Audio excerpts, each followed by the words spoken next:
Ma mère a levé les yeux au ciel dès que je suis entré dans cette salle d'audience du Massachusetts.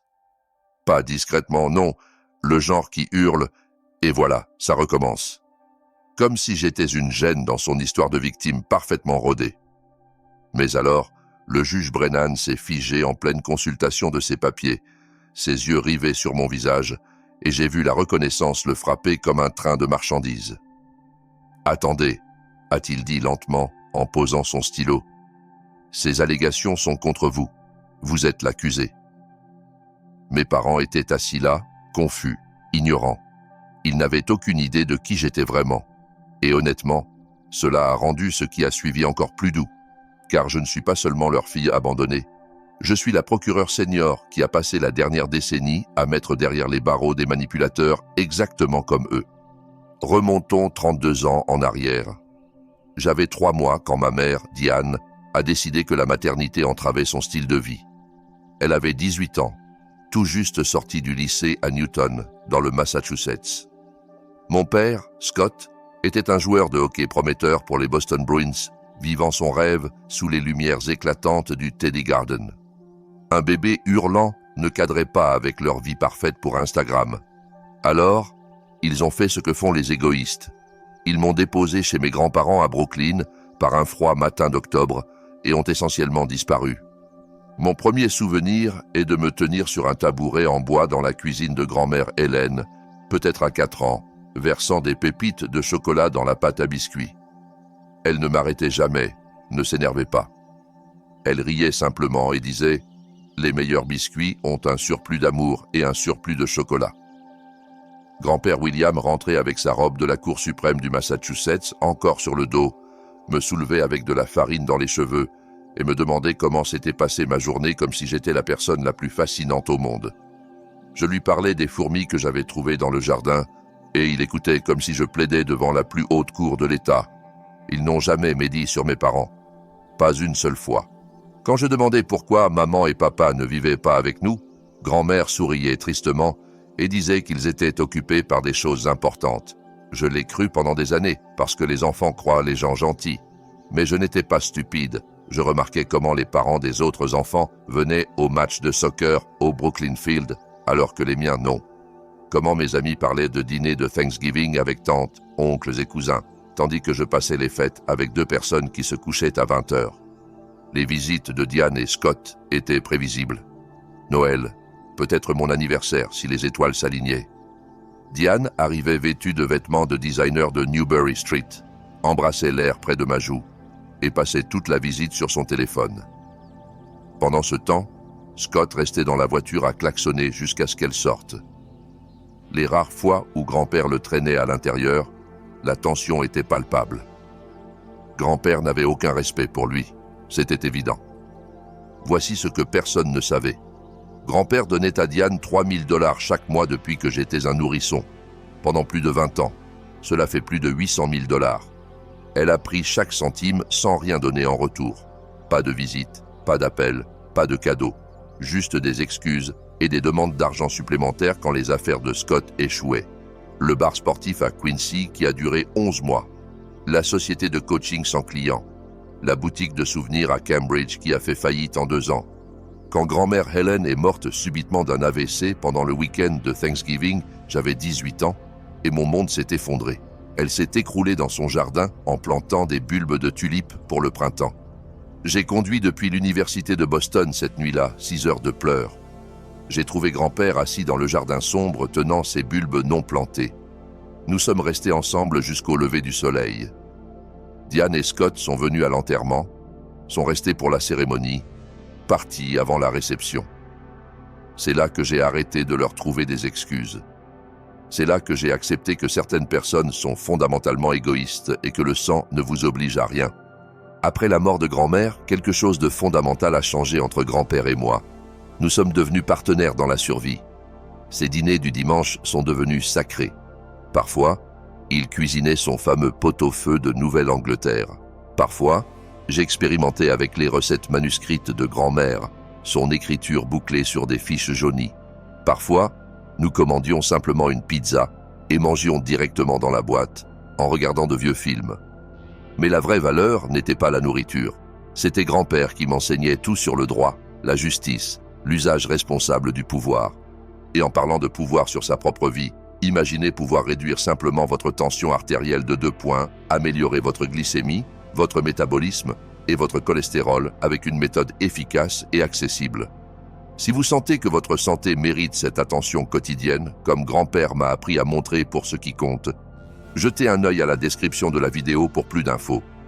Cela pourrait changer votre routine en mieux, sans effort compliqué. J'ai obtenu mon diplôme en tête de promotion à la faculté de droit de l'Université de Boston. Grand-père était au premier rang, enregistrant tout avec son vieux caméscope. Mes parents ont envoyé une carte, 2 phrases. « Bon travail, fier de toi ». J'avais cessé d'être surprise par leur absence des années plus tôt. Obtenir un poste de procureur dès la sortie de l'école au bureau du procureur du district du Massachusetts était en partie grâce à grand-père.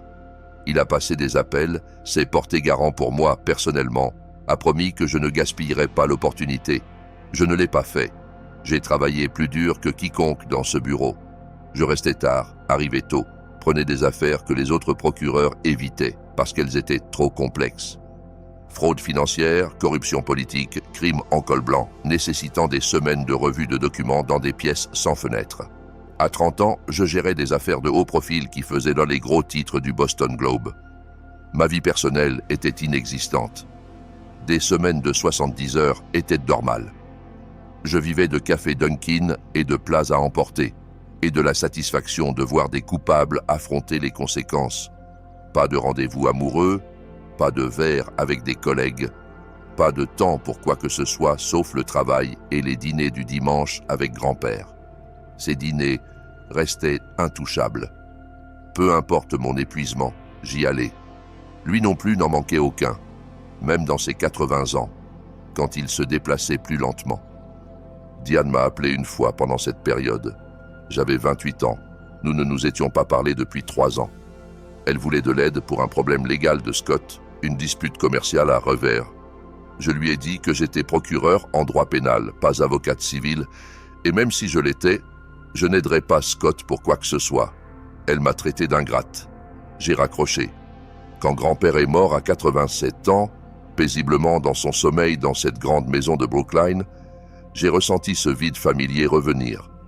Mais cette fois, je n'étais pas une jeune de 18 ans perdue. J'avais 32 ans et j'étais devenue exactement celle qu'il m'avait élevée pour être. La lecture du testament a eu lieu une semaine plus tard au bureau de l'avocat sur State Street. Je m'attendais peut-être à quelques livres, sa montre, des objets personnels. Ce que j'ai reçu, c'était tout. La maison de Brooklyn valant 1 million à elle seule, le portefeuille d'investissement, les économies, l'assurance vie, 3 millions au total. Tout ce qu'il avait construit en 40 ans à la Cour suprême du Massachusetts, il me l'a laissé avec une clause dans une lettre scellée. « Ma très chère Allée, commençait-elle, tu as gagné cela en étant présente, en nous aimant, ta grand-mère et moi, quand d'autres ne pouvaient pas s'en soucier. » J'ai pleuré en lisant cette lettre. Pas des larmes de tristesse, des larmes de validation. L'avocat m'a tendu une autre enveloppe, des documents, des relevés bancaires montrant que grand-père avait donné à Diane 3 000 $ mensuels pendant plus de 20 ans, plus de 800 000 $ au total. Des emails d'elle demandant plus, des textos promettant des visites puis annulant, des lettres de Scott réclamant de l'argent pour des ventures commerciales ratées. Votre grand-père anticipait qu'il pourrait contester cela, a dit l'avocat. Il voulait que vous soyez armés de preuves. Exactement 30 jours plus tard, mon avocat Thomas m'a appelé. Diane et Scott avaient intenté un procès alléguant une influence indue, disant que grand-père était incompétent, que j'avais manipulé un vieil homme pour son argent.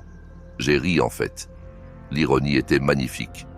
Ils supposaient que j'étais encore ce bébé abandonné, facile à intimider. Ils n'avaient aucune idée que j'avais passé la dernière décennie à poursuivre des gens qui se croyaient au-dessus des lois. Ce qui nous ramène à cette salle d'audience. Le juge Marcus Brennan avait été clerc de grand-père 23 ans plus tôt, avant de devenir juge lui-même. Il savait exactement qui j'étais. Votre honneur, je dois révéler que j'avais une relation professionnelle avec le juge Parker. Il a dit « Si l'une des parties s'oppose à ce que j'entende cette affaire, parlez maintenant. » L'avocat de ma mère, Richard Palmer, a chuchoté frénétiquement avec mes parents. Finalement, Palmer s'est levé. Pas d'objection, votre honneur. Grosse erreur. La déclaration d'ouverture de Palmer était une fiction déguisée en sympathie. Il dépeignait Diane comme une fille dévouée, cruellement séparée de son père, aimant par des grands-parents manipulateurs qui avaient empoisonné la relation. Le juge Parker souffrait d'un profond chagrin après avoir perdu sa femme de 60 ans, arguait Palmer, la voix dégoulinante d'émotions synthétiques. Il était vulnérable, déprimé, et l'accusé a exploité cette vulnérabilité. Ce testament ne reflète pas les vraies volontés du juge Parker.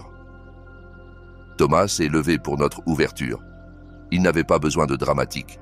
Votre honneur, cette affaire est simple. Le juge Parker était brillant, prudent et intentionnel. Il a laissé son patrimoine à la personne qu'il a mérité par 32 ans d'amour et de présence constant. Les preuves montreront que les plaignants ont reçu plus de 800 000 $ tout en maintenant à peine le contact. Palmer a appelé Diane en premier. Elle a prêté serment, vêtue de noir conservateur, maquillage minimal, jouant parfaitement la fille en deuil. « Il était tout pour moi », a-t-elle dit, tamponnant ses yeux avec un mouchoir qu'elle avait clairement apporté pour cette performance. Quand il a offert de garder Hayley pendant que Scott et moi nous installions, je pensais que c'était temporaire, mais ils l'ont gardé. Ils me faisaient me sentir coupable chaque fois que je ne pouvais pas visiter. Ils ont tourné ma fille contre moi. Thomas s'est levé pour le contre-interrogatoire. Professionnel, direct, mortel. Madame Morrison, vous avez volontairement laissé Hayley chez vos parents quand elle avait 3 mois. Oui, mais j'étais jeune, je gérais beaucoup de choses. Selon le calendrier de votre père, vous avez visité 4 fois pendant la première année de Hayley. Noël, Pâques, son anniversaire, et un samedi aléatoire en juillet. Exact. Le visage de Diane a rougi. J'avais des dépenses. Je soutenais la carrière de Scott. Thomas a sorti des relevés bancaires. Votre père vous donnait 3 000 $ mensuels pendant plus de 20 ans. Cela fait plus de 800 000 $, Madame Morrison. Pendant ce temps, selon son calendrier, vous l'avez vu 8 fois dans les 10 dernières années de sa vie. Moins d'1 fois par an. Et vous appelez cela un comportement de fille dévouée? Quand avez-vous vu votre père pour la dernière fois avant sa mort? Long silence. C'était son 84e anniversaire. 3 ans avant sa mort. Vous êtes venu pour 90 minutes. Parti avant le gâteau. Ne l'avez pas revu jusqu'à l'enterrement. Correct. Je pense. Oui. Thomas a laissé cela imprégné. Une dernière question. N'est-il pas vrai que vous avez arrêté de venir quand il a cessé de donner de l'argent supplémentaire au-delà de l'allocation mensuelle? Que quand il a pris sa retraite et vous a dit que les paiements mensuels continueraient, mais les fonds extras s'arrêteraient? Vous avez visité exactement 0 fois dans les 3 années suivantes? Le témoignage de Scott était pire. Il ne pouvait nommer aucun événement scolaire auquel il avait assisté. Thomas a projeté des photographies sur l'écran. Le diplôme du lycée de Hayley. Voilà le juge Parker, au premier rang. Voilà sa grand-mère. Où êtes-vous, monsieur Morrison? J'avais peut-être quelque chose. Vous n'êtes pas venu. Vous avez manqué son diplôme universitaire, son diplôme de droit, chaque moment significatif. Et maintenant, vous voulez la moitié du patrimoine gagné par l'homme qui s'est réellement présenté. Palmer a tenté l'angle de l'incompétence, appelant un psychiatre qui n'avait jamais rencontré grand-père. Le docteur Hughes a diagnostiqué une dépression basée sur absolument rien. Thomas l'a détruit au contre-interrogatoire. Donc, vous avez diagnostiqué un homme que vous n'avez jamais rencontré avec une condition non présente dans ses dossiers médicaux et utilisé ce diagnostic imaginaire pour questionner sa compétence mentale. Nos témoins étaient inébranlables. Le juge Andrew Mitchell a témoigné. Grand-père était vif jusqu'à la fin. Margaret Chen, son avocate successorale, a confirmé qu'il était méthodique et intentionnel 2 ans avant sa mort, anticipant exactement ce procès. Puis j'ai pris la barre. Thomas m'a guidé à travers 32 ans. Chaque événement manqué, chaque promesse brisée, chaque appel sans réponse. J'ai gardé ma voix stable, factuelle, procuroriale. Palmer a essayé de me déstabiliser au contre-interrogatoire. N'est-il pas vrai que vous l'avez manipulé? Je me suis penché en avant. Monsieur Palmer, j'ai passé des années à aimer mon grand-père. Si l'héritage était ma motivation, j'ai perdu beaucoup de temps. J'aurais pu construire ma propre richesse au lieu de dîner avec un vieil homme chaque dimanche. Mais je l'ai choisi parce qu'il valait plus que n'importe quelle somme d'argent, chose que vos clients n'ont jamais comprise. Le jugement du juge Brennan a été rapide. La Cour trouve que le testament du juge Parker reflète ses vraies intentions, sans influence indue, sans incompétence. Les preuves montrent un pattern d'absence par les plaignants et de présence par l'accusé. Le testament reste tel quel. De plus, j'accorde les frais d'avocat à l'accusé. Les plaignants ont intenté cette affaire sans fondement. Mon jugement tient. Le marteau a retenti d'un coup sec. En sortant, Diane s'est approchée, pleurant. « Allez, s'il te plaît, pouvons-nous parler ?» Je l'ai regardée. « Il n'y a rien à dire, Diane. Je suis ta mère. Non, tu es la femme qui m'a mise au monde. Ma mère était Helen Parker. Tu as eu 32 ans pour te présenter. Tu as choisi de ne pas le faire. Ne me contacte plus. Nous en avons fini. » Je suis sorti sans regarder en arrière. Pour la première fois de ma vie, je me sentais complètement libre. Grand-père m'avait donné un dernier cadeau, prouvant que je n'avais pas tort, que l'amour compte plus que le sang, que se présenter compte plus que se montrer. Et en pensant à cette liberté, songez à comment une méthode simple pourrait vous libérer de soucis de santé quotidiens en baissant votre pression artérielle de 2 points, en équilibrant votre glycémie, votre métabolisme et votre cholestérol. C'est une transformation personnelle accessible à tous, réduisant les risques sans complications. Consultez la description pour en savoir plus. Cela pourrait être le pas que vous attendiez pour vous sentir plus fort, plus serein. 3 ans plus tard, je suis devenu juge à 33 ans, l'une des plus jeunes de l'histoire du Massachusetts. J'ai porté la robe judiciaire de grand-père mon premier jour. À 38 ans, j'ai été nommé à la Cour suprême du Massachusetts, prenant son ancien siège. J'ai rédigé des opinions marquantes, réécrivant le droit familial. La famille n'est pas un accident biologique, ai-je écrit. C'est un choix quotidien. Les actions comptent, la présence compte, la constance compte. La biologie ne garantit rien. Diane est morte 5 ans après le procès. Problème cardiaque. Scott a appelé pour me demander de visiter. J'ai décliné. Elle n'était pas partie de ma vie. Sa mort n'a rien changé. Scott est mort 2 ans plus tard. Je n'ai rien ressenti. 20 ans après la mort de grand-père, ils ont renommé le palais de justice le centre de justice William Parker. Je me suis tenu à la dédicace, regardant son portrait. « Nous l'avons fait, grand-père », ai-je murmuré. « Tout ce que tu espérais. » À 60 ans, après 30 ans sur le banc, j'ai pris ma retraite. Ma dernière visite à leur tombe au cimetière de Mount Auburn à Cambridge. J'ai planté plus de bulbes de tulipes autour de leur pierre tombale. « Merci de m'avoir choisi », ai-je dit. De m'avoir aimé, de m'avoir fait celle que je suis. Parce que voici la vérité. La famille n'est pas celle qui partage votre ADN. La famille est celle qui se présente chaque jour pendant toute une vie.